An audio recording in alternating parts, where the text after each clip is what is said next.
नमस्कार। प्रस्तुत है आज का चिंतन। झेन मेन एक साधारण सा आदमी था। वह इतना सीधा था कि कोई भी उसे मारे तो वह पलटकर उन्हें कोई जवाब नहीं देता था।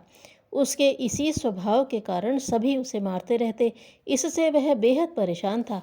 एक दिन वह एक सुप्रसिद्ध कराटे गुरु के पास गया और बोला, क्या आप मुझे कराटे सिखाएंगे? उन्होंने कहा, मैं किसी भी ऐसे वैसे व्यक्ति को कराटे नहीं सिखाता। वैसे भी झेनमेन बहुत गरीब परिवार से था। उन्होंने झेनमेन को कहा कि मैं तुम्हें कराटे नहीं सिखा सकता, परंतु झेनमेन ने बहुत प्रार्थना की कि मुझे सीखना है। उसके बहुत कहने पर उन्होंने उसे अपने घर में पानी लाने का काम सौंपा और कहा कि इस काम को लगन से करना। वह काम लगन से करता था।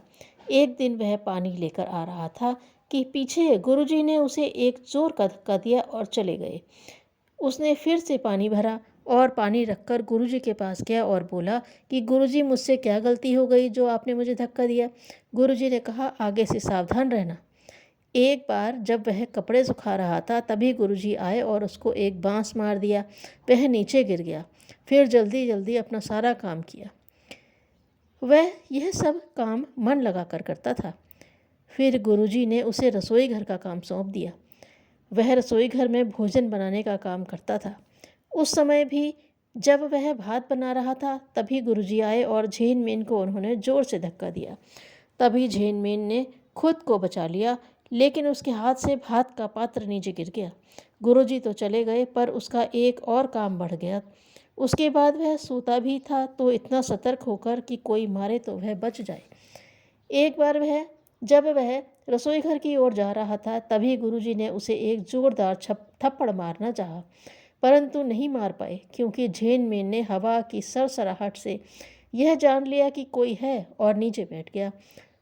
अब वह हमेशा सतर्क रहता था। अब सारे शिष्य कराटे सीखते, तब वह सिर्फ बचने का तरीका सीखता था ताकि गुरुजी से बच सके। ऐसे ही 1 साल पूरा हो गया। जब सभी शिष्यों को प्रमाण पत्र देने का समय आया तो सभी को प्रमाण पत्र मिले। उसके बाद यह देखा गया कि सबसे बड़ा योद्धा कौन है। गुरुजी ने वहाँ झेनमेन को लाकर खड़ा कर दिया कि यह है सबसे बड़ा योद्धा। सब देखकर आश्चर्यचकित हो गए। सारे शिष्यों ने कहा कि यह कैसे महान योद्धा है, यह तो हमारे रसोई घर का नौकर है। तब गुरुजी ने कहा, मेरे प्रिय शिष्यों, इसको तुम आजमा सकते हो। जिसने भी इसके शरीर को या किसी के भी शस्त्र ने यदि इसके शरीर को छू लिया तो समझो वही महान योद्धा है। इसके बाद सभी शिष्यों ने उसे आजमाया पर सब हार गए। सच्चा योद्धा वही है जो सतर्क रहकर अपनी सुरक्षा कर सकता है।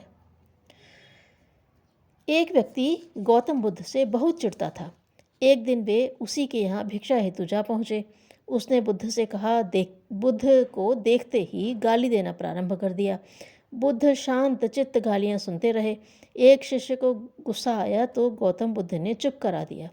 गाली देकर जब वह थक गया तो गौतम बुद्ध ने पूछा, तात, आप किसी को कोई वस्तु दें और वह ना ले तो आप क्या करेंगे? फेंक थोड़े ही दूंगा, उसने उत्तर दिया। बुद्ध मुस्कुराए और बोले, तो मैं भी आपकी गालियाँ स्वीकार नहीं करता। अब तो व्यक्ति पानी पानी हो गया। उसने बुद्ध को प्रणाम कर क्षमा याचना की और अपने घर भोजन कराया। चरित्र आत्मसंयम से आरंभ होकर लोक सेवा में तत्पर रहने की उदारता तक विकसित होता चला जाता है। आस्तिकता को अंतराल में स्थान मिले तो उपासना सार्थक हुई समझी जाती है। धन्यवाद।